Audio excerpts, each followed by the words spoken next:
On lots of shifting developments today, you have new reporting that President Trump has been in discussions about potential security guarantees for Ukraine. So what would that look like?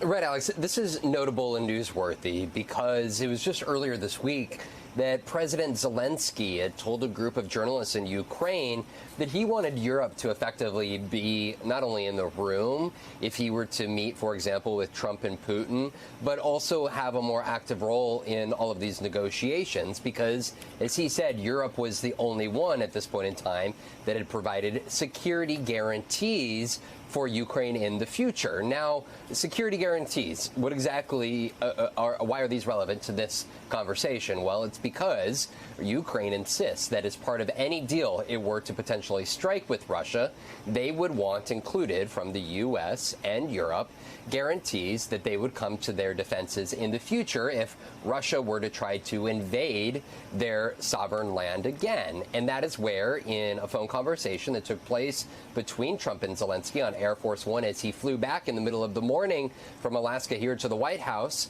we are told by 5 sources that discussions did take place in which the President of the United States was actively involved in conversations around the U.S. potentially providing some security guarantees, at the same time stopping short of promising or advocating for NATO membership for Ukraine. That has been a hard red line for Putin and Russia that has opposed that sort of effort in the past.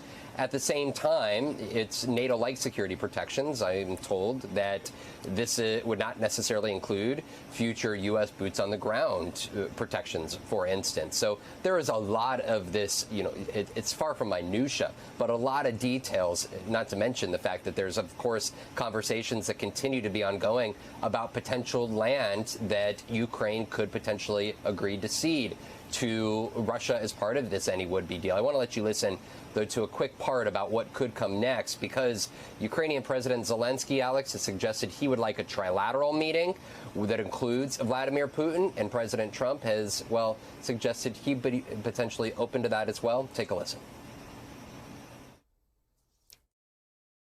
Now it's really up to President Zelensky to get it done.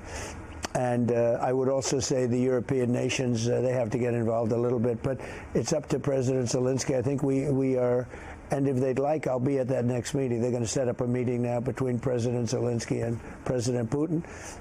And myself, I guess, I didn't ask you about it. Not that I want to be there, but I want to make sure it gets done. Now, before, Alex, that would-be trilateral Putin-Zelensky-Trump meeting were to happen, President Zelensky is going to be on his way here to